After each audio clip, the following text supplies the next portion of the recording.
तारकीन वतन की कश्ती को यूनानी जहाज़ों ने झटके देकर डबोया। डबोई जाने वाली कश्ती में पाकिस्तानियों समेत 700 से ज्यादा अफराद सवार थे। यूनानी जहाज और हेलीकॉप्टर लोगों को डूबता देखते रहे।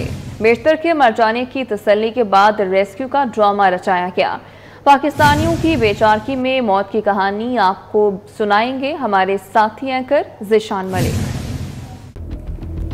पंजाब और आज़ाद कश्मीर के मुख्तलिफ हिस्सों से यूरोप जाने के ख्वाहिशमंद अफराद को इंसानी स्मगलरों और उनके एजेंट्स ने दो हिस्सों में तकसीम किया। 30 से 35 लाख रुपए अदा करने वाले जो लोग हैं उन्हें पाकिस्तान से हवाई जहाज के जरिए दुबई और फिर लिबिया ले जाया गया, जबकि 20 से 25 लाख रुपए अदा करने वालों को बसों और ट्रेन के जरिए पाक ईरान सरहदी मकाम ताफ्तान पहुंचाया गया। ईरानी हुकाम से साजबाज करके इन्हें गैर कानूनी तरीके से ईरान में दाखिल कराया गया। इन लोगों ने चोरी छुपे, कभी पैदल तो कभी बसों या ट्रक के जरिए सफर किया। जंगलों, सहराओं और पहाड़ी इलाकों का ये सफर इंतहाई कठिन था।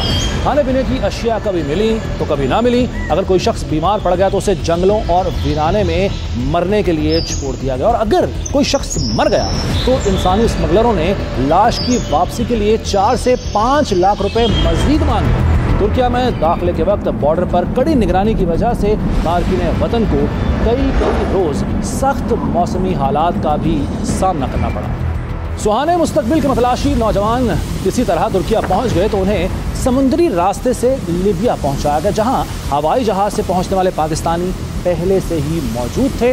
वहां से तकरीबन 350 पाकिस्तानियों समेत 700 से ज्यादा अफराद को सवार करवाया गया और पाकिस्तानियों को कश्ती के तहखाने में निचले हिस्से में महसूर किया गया और इंतहाई तंग जगह में भेड़ बकरियों की तरह ठूसा गया। इन पर मुसल्ला मुहाफिज तैनात थे जो इन्हें ऊपर वाले हिस्से में नहीं आने दे रहे थे। इतलात के मुताबिक 4 जून को कश्ती ने इटली के लिए बहरा रोम में सफर शुरू किया। इटली का समुद्री रास्ता क्लियर ना होने के बायस कश्ती को यूनान की तरफ मोड़ दिया गया, लेकिन बदकिस्मत कश्ती का इंजन खराब हो गया। अमला 7 घंटे तक यूनानी कोस्ट गार्ड से मदद मांगता रहा, लेकिन उनकी कोई मदद नहीं की। इस दौरान कश्ती का अमला लाइफ बोट के जरिए कश्ती को छोड़कर भाग निकला। यूनानी कोस्ट गार्ड्स का अमला कश्ती के कई बार करीब आया और एक तैयारा भी कश्ती के ऊपर मंडलाता रहा। 7 दिन तक समुद्र में भटकते रहने वाली कश्ती और इसमें सवार लोगों की मदद को आने वाले यूनानी जहाज दरअसल कातिल थे।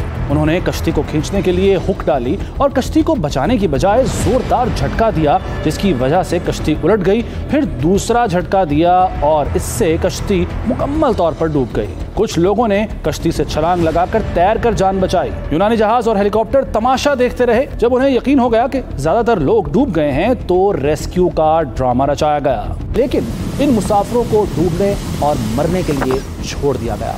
11 जून की रात 2 बजे कश्ती हिचकोले खाते खाते समंदर बुर्द हो गई। कश्ती के निचले हिस्से होने की वजह से बेशतर पाकिस्तानी खुद को न बचा सके और मौत की वादी में जा पहुंचे।